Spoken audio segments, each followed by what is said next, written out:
오늘의 사연을 시작합니다. 안녕하세요. 저는 30대 중반 가정주부입니다. 남편은 얼마 전 해외지사로 발령나게 되면서 현재 떨어져 지내고 있습니다. 아이도 없어서 같이 따라서 갈까도 생각했지만 1년 정도만 있다가 돌아오는 것이기도 하고 있던 가게도 있었기에 저는 그대로 지내게 되었습니다. 그런데 얼마 전부터 엄마가 자주 병원에 가시는 것 같더니 결국 암이라는 것이었습니다. 그래도 요즘은 의술이 좋아져서 초기에 발견하면 완치율이 높다고 하기에 희망을 가지고 치료만 잘 받으라고 하였지만 병원비 등을 어떻게 감당해야 될지 모르시겠다면 한 걱정이셨습니다. 자식은 저 혼자뿐입니다. 그래서 제가 도와드려야 하는데 지금도 이미 너무나 많이 도와준 상황입니다. 전세의 작은 아파트이긴 하지만 지내질 수 있는 집도 해드렸고 엄마의 개인적인 빚도 다 갚아드렸습니다. 그 외에도 많은 것들을 해드렸는데 엄마의 병원비마저 남편에게 말해서 부담을 주고 싶지 않았습니다. 아직 아이를 못 가진 이유 중에 엄마한테 많은 돈이 들어가다 보니 경제적으로 아직 아이를 낳는 것이 부담이 되는 것도 있습니다. 이런 상황이기에 제 스스로 해결할 수밖에 없었습니다. 남편에게는 저녁에 심심하기도 하고 답답하기도 해서 쿠팡 새벽 배송을 한다고 거짓말을 하고 노래방에 도우미로 나가기 시작했습니다. 새벽까지 술도 마시면서 있다 보니 몸도 힘들고 속도 망가지기 시작했습니다. 그날도 어김없이 저녁에 노래방으로 출근을 하였습니다. 손님이 오셔서 룸으로 들어갔는데 시아버님이 계신 것이었습니다. 친구분들과 오신 것이었습니다. 시선을 피하고 모르는 척하면서 그 방을 조용히 빠져나왔지만 시아버지도 같이 따라서 나오셨습니다. 그러면서 이야기를 하자며 저를 데리고 나가셨습니다. 그렇게 시댁으로 가게 되었습니다. 엄마의 병원비 등 모든 상황을 말씀을 드렸고 남편에게 부끄러운 일은 하지 않았다며 믿어달라고 말씀을 드렸습니다. 시아버지는 그런 일이 있으면 말을 해야지. 그러시면서 부족한 금액은 보태줄 테니 노래방에서 그만 일하라고 하시는 것이었습니다. 그날 이후로 저는 노래방 도우미를 그만두었고 가게에만 전념하면서 열심히 일하였습니다. 또한 시아버지께서도 매일매일 가게로 오셨습니다. 혼자서 밥 먹으면 입맛도 없고 며느리 가게 매출도 올려줄 겸 식사하시려 오셨다가 오후에는 이것저것 일들을 도와주셨고 배달을 다녀올 수 있게 가게도 봐주시고 급한 물건들도 사다 주셨습니다. 그렇게 저녁 장사까지 끝내고서는 집으로 돌아가셨습니다. 젊은 저도 안 하던 일을 하면 힘든 법인데 시아버지가 안 힘들고 안 아프면 거짓말이기에 쉬는 날에 백숙을 해드리려 시댁을 찾아갔더니 시름시름 앓고 계셨습니다. 이제 가게 나오지 마시라고 말씀을 드렸더니 얼굴도 보고 밥도 먹고 운동 삼아 일도 도와주려 가는 거니까 신경 쓰지 말라고는 하셨지만 얼굴은 많이 힘들어 보이셨습니다. 게다가 시댁에서 가게까지 대중교통으로 1시간이 넘는 거리이기에 더 힘드셨을 겁니다. 한 고집하시는 시아버지를 말리지 못하고 백숙만 해서 같이 먹고 집으로 돌아왔습니다. 아무래도 남편이 돌아올 때까지는 계속 저렇게 가게로 출근하실 것 같고 혼자서 지내시는 것도 적적하실 것 같아서 저희 집에서 같이 살자고 시아버지께 말씀을 드렸습니다. 아직은 혼자서 스스로 챙기고 지낼 수 있다며 마음만 받겠다고 하셨지만 남편이 없어서 혼자 지내는 것이 무섭다는 말도 안 되는 이유를 들면서 설득 끝에 아버님을 모시고 오게 되었습니다.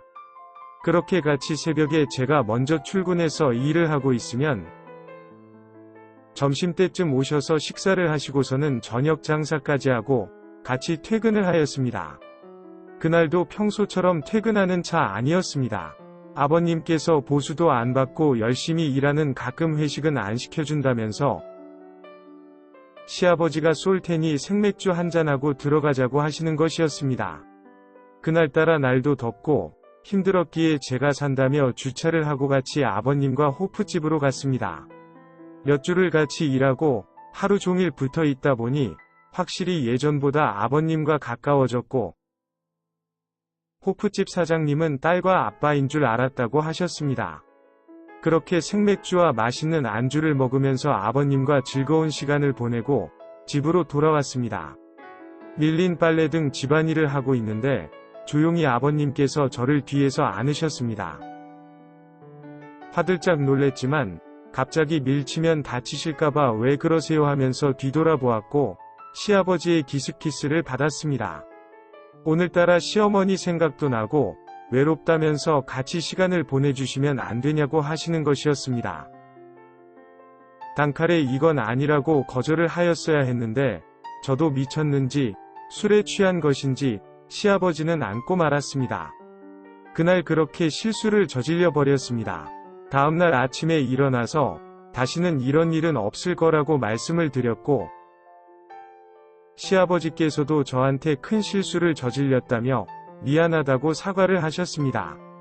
그리고 다시는 이런 일이 없을 거라며 어제 일은 저희 둘만의 비밀로 조용히 덮자고 하셨고 저도 동의하였습니다.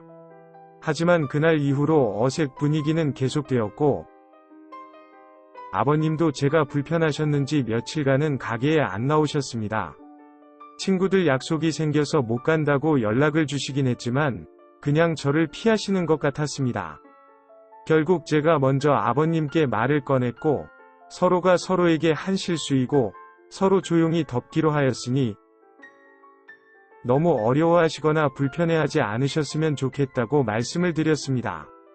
시아버지께서도 알았다고 하시면서 조용히 방으로 들어가셨습니다. 저도 정리를 하고 방에 들어와서 영화를 보다가 잠이 들었습니다. 그런데 자꾸 옷이 올라가지는 것이 느껴져서 눈을 떠보니 시아버지가 바로 앞에 계셨습니다. 놀래서 저도 모르게 밀쳤지만 주책이고 미친 짓이라는 것을 잘 알지만 제 몸이 자꾸 생각이 나고 잊을 수가 없어서 또 왔다는 것이었습니다. 하지만 그건 저도 마찬가지였습니다. 남편이 없이 혼자 지낸 기간이 길어서 그런 건지는 잘 모르겠으나 저 역시도 잊을 수가 없었습니다. 결국 저도 시아버지의 터치를 뿌리치지 못하고 받아들였습니다. 그리고 사실 좋았습니다. 죄를 짓는 것도 처음이 어려울 뿐 그 후로는 쉬웠습니다. 남편에게 미안한 마음도 이러면 안 된다는 죄책감도 처음에만 있었을 뿐 어느 정도 시간이 지나니 아무렇지도 않았습니다. 그렇게 거침없이 지내다 보니 결국 사고가 터졌습니다. 제가 시아버지의 아이를 가지게 되었습니다. 조심한다고 하였는데 임신이 된 것이었습니다. 남편 모르게 아이를 지우겠다고 하였지만 시아버지는 반대를 하셨고 남편과 이혼을 요구하셨습니다. 그리고 저와 결혼을 하자고 하시는 것이었습니다. 저도 시아버지의 그런 마음을 어느 정도 눈치를 채고 있었지만 그래도 제가 며느리이기에 거기까지는 안 갈 거라고 생각했는데 결국 터지지 말아야 할 것이 터져버렸습니다. 저에게 충분하게 생각할 시간을 주신다고 하셨지만 며칠이 지나서 남편에게 있었던 모든 일들을 이야기하셨습니다. 남편에게 전화가 왔고 내일 한국으로 돌아갈 테니 당장 아기를 지울 준비하고 있으라고 소리쳤습니다. 그러면서 아무리 외로웠어도 다른 남자랑 바람을 피웠어야지. 왜 하필 시아버지랑 바람을 피면 어떡하냐면서 모든 것을 덮어줄 테니 마음의 정리를 하라는 것이었습니다. 하지만 저도 이제 남편보다 시아버지에게 더 마음이 갑니다. 그래서 솔직하게 제 마음을 남편에게 이야기를 하였더니 정말 모두 다 미쳤다면서 전화를 끊었습니다. 아내 뱃속에 있는 아기가 내 자식이 아니라 배다른 동생이고 아내가 새엄마로 된다는 것이 말이 되냐며 장문의 메시지를 보냈지만 저에게는 이미 의미 없는 내용들이었습니다. 시아버지는 남편에게 너무 미안하게 되었다며 이해해달라고 하였지만 현재까지 아무것도 진행되지 못하고 연락도 되지 않습니다. 그저 뱃속의 아이만 하루가 다르게 커가고 있습니다. 욕먹을 각오하고 답답한 마음을 풀어봅니다. 오늘의 사연은 여기까지입니다. 구독과 좋아요, 알림 설정 부탁드립니다. 긴 글을 읽어주셔서 감사합니다. 구독과 좋아요 꾹꾹 눌러주세요. 꾹꾹. 알림 설정도 꾹꾹 눌러주세요.